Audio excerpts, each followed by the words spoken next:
Hi everyone, welcome back to my channel. When I was in graduate school, I used to be a runner, and a friend and I made the big decision to train for the Boston Marathon. We were super motivated and started training hard, maybe a little too hard. After a while, I started having knee and back pain, so I went to see a physical therapist, and they told me something I didn't want to hear. I had to stop running. Instead, they recommended that I focus on stretching. As I was leaving the therapist's office, I noticed a poster for a yoga class. It promised to improve flexibility, build strength, and boost heart and lung health. I thought, perfect, I can still stay in shape, stretch like I need to, and maybe even get back to marathon training. So I gave the class a try, and I actually really liked it. But there was one thing that made me a bit skeptical. The yoga teacher often said things like, "This will open your heart," or "You'll feel more compassionate." Honestly, I used to roll my eyes at those parts. I was just there to stretch and stay fit. Surprisingly, after just a few weeks, I started noticing changes. I felt calmer, I could handle stress better, and I truly started feeling more kind and understanding toward others. It felt strange. I was beginning to see things from other people's point of view more easily. I couldn't help but wonder, wait, is this really happening? Could it all be in my head? I thought maybe it was just a placebo effect, like the teacher said it would happen, so my mind convinced me it was real. Being curious, I decided to look into the science behind it. And to my surprise, I found a lot of research showing that both yoga and meditation are powerful tools for reducing stress. Not only that, they also help with conditions like depression, anxiety, pain, and even trouble sleeping. Even more fascinating were studies showing that yoga and meditation can improve focus and attention. But what stood out the most? Almost every study said the same thing. People who practice regularly are simply happier. They enjoy life more and feel more satisfied overall. That discovery really changed the direction of my life. As a neuroscientist, I became fascinated. How could something as simple as yoga poses or quietly watching your breath have such a big impact on the brain and body? What do you think? Can slowing down and breathing really make you happier? Let me know in the comments. So how can something like yoga or meditation lead to all these different changes in how we think and feel? Well, science tells us that whenever we repeat a behavior over and over, it can actually change the structure of our brain. This process is called neuroplasticity. It means the brain is flexible. Our neurons can adjust how they connect and communicate based on our experiences. There's some really cool research on this. One famous study involved people who had never juggled before. First, researchers scanned their brains using an MRI. Then they taught them how to juggle and asked them to practice for 3 months. When the participants came back, they were scanned again. And guess what? There were real measurable changes in their brain. Specifically, the areas related to visual motion had more gray matter. That's pretty amazing, right? So I started wondering if juggling can change the brain in just 3 months. What about meditation? Can something as simple as sitting quietly and focusing your mind reshape the brain too? To find out, we did our own study. We recruited people from the Boston area, not monks or spiritual teachers, just everyday people who practiced meditation for about 30 to 40 minutes a day.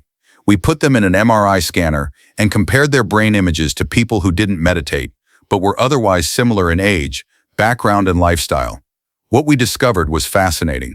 Several parts of the brain actually had more gray matter in the people who meditated. One area that stood out was the front of the brain, the part that helps with memory and decision-making. But here's the most interesting part. When we looked at how brain structure changed with age, the difference became clear. In people who didn't meditate, that area of the brain normally shrinks as they get older, which is common and well documented. But in the meditators, that region was better preserved. It didn't shrink as much. In other words, meditation seemed to be helping their brains stay younger for longer. Isn't that amazing? Would you try something like meditation if it could help keep your brain sharp as you age? As we get older, it naturally becomes harder to solve problems and remember things. That's because parts of our brain, like the cortex, begin to shrink with age. But here's something amazing we found in our study. In one specific brain region, 50-year-old meditators had the same amount of cortex as 25-year-olds. This suggested that regular meditation might actually slow down or even prevent some of the normal aging that happens in the brain. Of course, not everyone was convinced. There were a lot of critics who said, well, maybe people who meditate are just different to begin with. Some pointed out that meditators often eat healthier or live alternative lifestyles. They might be vegetarian, for example. So maybe it wasn't the meditation that caused the brain changes, but something else. To be fair, that was a valid concern. The first study couldn't really prove that meditation caused those changes. It just showed a connection. So we ran a second study to dig deeper. This time we chose people who had never meditated before. We scanned their brains, then enrolled them in an 8-week stress reduction program that included daily meditation for 30 to 40 minutes. After the 8 weeks, we scanned their brains again, and what we saw was truly exciting.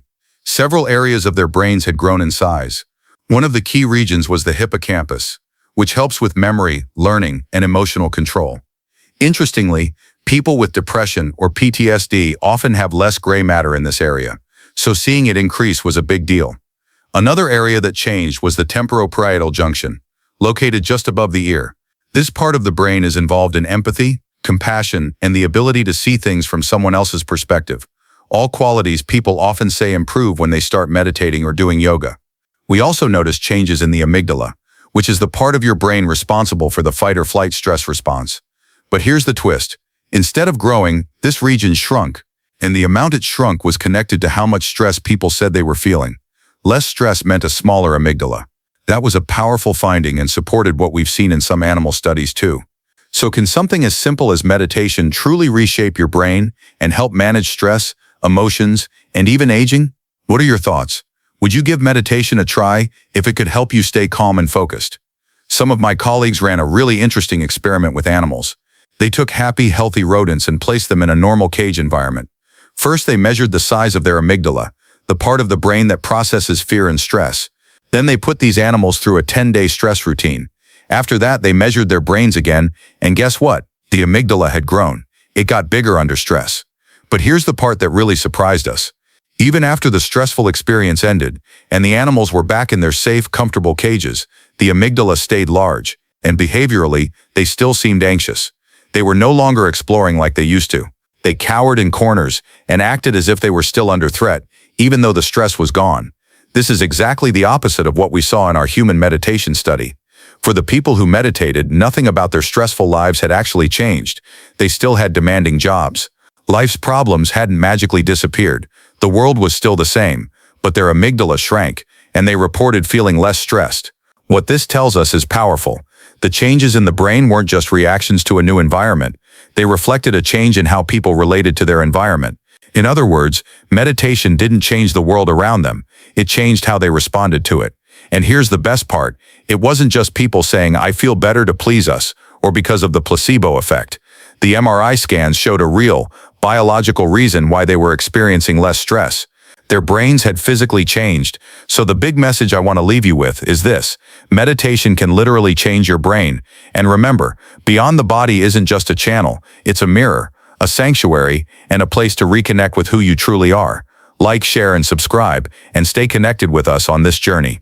Have you ever noticed how your body or mind changes when you're under stress? What do you do to manage it? Share your thoughts in the comments.